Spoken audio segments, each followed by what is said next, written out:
wasn't supposed to open the door, but when you hear a voice that sounds exactly like your dead brother begging to be let in, what would you do? Well, later. Please, it's so cold out here. Just open the door. That was the first mistake. The second was realizing the voice wasn't coming from outside, it was coming from inside the house. I'm right behind you. I spun around. Nothing, just the empty hallway. Then the whisper came again, this time from the basement. You left me down here, now I'm coming up. The basement door creaked open on its own. A wet, dragging sound crawled up the stairs. You shouldn't have let him in. I turned again. A woman stood in the kitchen, her face half rotted, her eyes black. He's not your brother. He's never been your brother. The dragging sound reached the top of the stairs. The voice from before giggled. A sound like breaking glass. Too late now. The lights flickered. The woman vanished. And then I saw it. A hand, bone white, fingers too long, curling around the doorframe. Miss me? The thing stepped into the light. It wore my brother's face, but the smile stretched too wide. Let's play. I ran. The front door was locked. The windows wouldn't budge, and behind me, the wet dragging grew louder. You can't hide. I know all your favorite spots. The closet, the attic, under the bed, every place I ever hid as a kid, the thing knew them all. He's lying to you. The woman's voice hissed from the shadows. He's not what you think. Look closer. I turned. The thing, pretending to be my brother, tilted its head. Its smile split open, revealing rows of jagged teeth. He's the liar. Always has been. The woman's hand gripped my shoulder. Her breath was ice against my ear. Run. Before he remembers what he really is. The lights died. In the dark, something skittered across the ceiling. Found you. The thing dropped onto my back. Its fingers dug into my skin. Let's go home, brother. The last thing I heard was the woman screaming as the thing dragged me into the basement. And look at what's down there. Too late. The door slammed shut, and in the pitch black, something else moved. Welcome back. The voice was mine.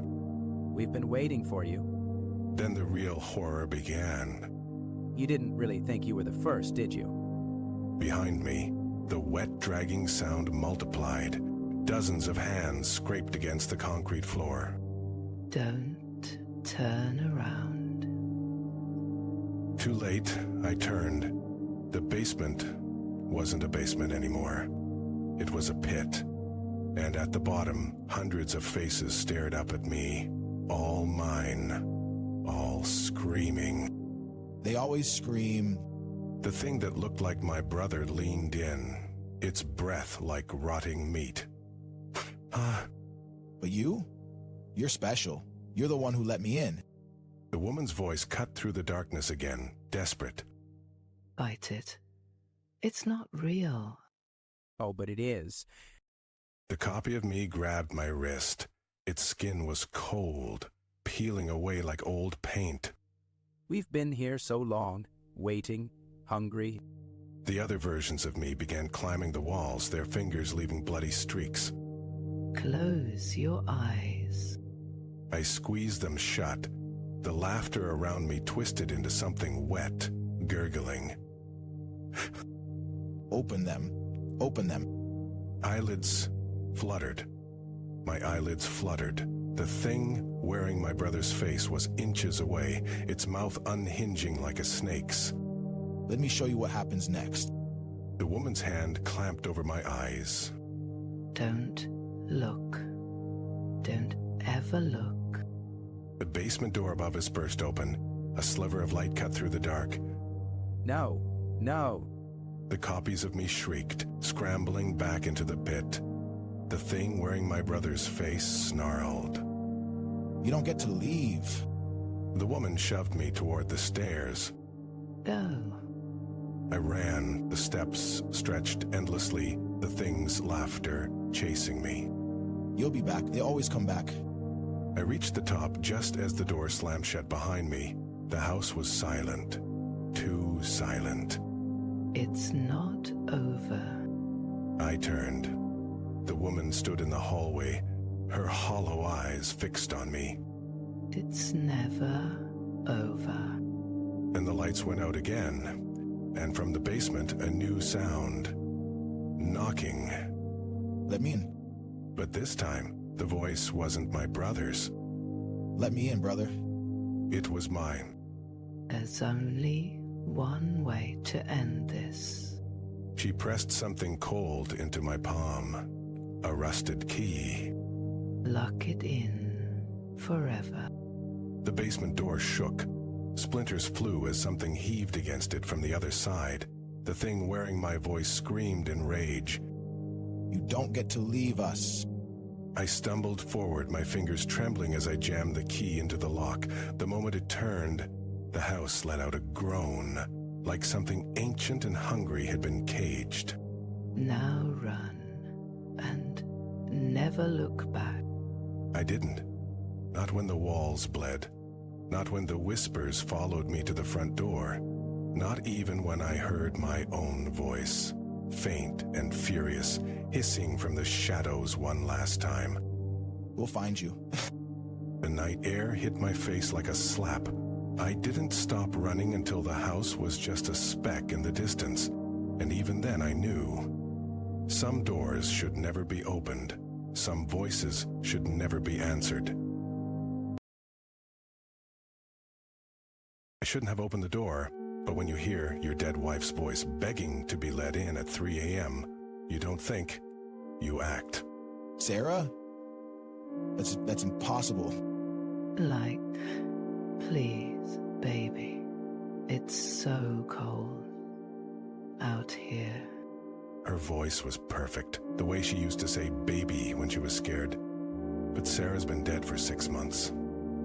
No, this isn't real. Open the door, love. I just want to hold you again. My hand trembled on the lock. The wood creaked as something heavy leaned against it from the other side. Sarah, if this is really you, tell me something only she would know. You still sleep with the lights on. Because of what happened when you were 8. My blood turned to ice. No one knew about that. No one alive. How do you...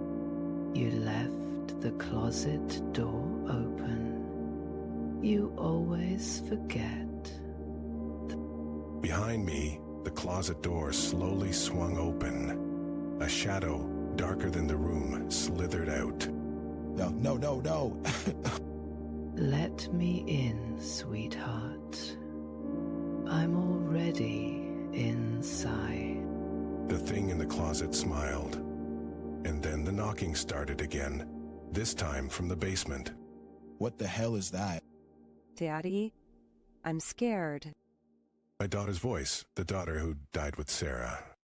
Why won't you come downstairs, Daddy? The closet shadow stretched toward me. The knocking grew louder. And then... You gonna answer that or what?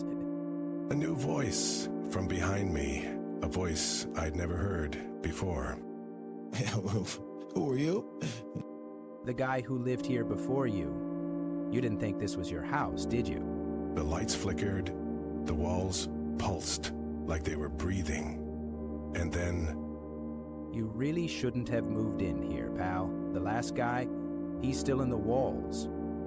And the one before him? Sarah's voice came from the closet now, but her lips didn't move. The shadow wearing her face just kept smiling. Stop it. I stumbled back, but the floor wasn't there anymore. My foot sank into something wet, warm. Daddy, you're stepping on me. I looked down. The carpet was gone. My shoe was buried in my daughter's ribcage. Told you, they never leave. The knocking from the basement turned into pounding, then screaming. Not my daughter's voice, not Sarah's. Who else is down there? Oh, sweetheart, you don't remember? The shadow in the closet peeled itself off the wall. It walked toward me wearing my own face. No. The screaming from the basement got louder, and then I realized it was my voice. Ah, Yeah, you've been down there a long time. the thing wearing my skin reached out. The basement door burst open, and then Daddy, why did you lock us in here? 100 rotting hands crawled up the stairs. All of them mine. This isn't happening. It already did, over and over. The lights went out, the house breathed in, and then Died here? the house sighed. The walls closed in, and then silence. Welcome home, love. The door creaked shut behind me. Forever.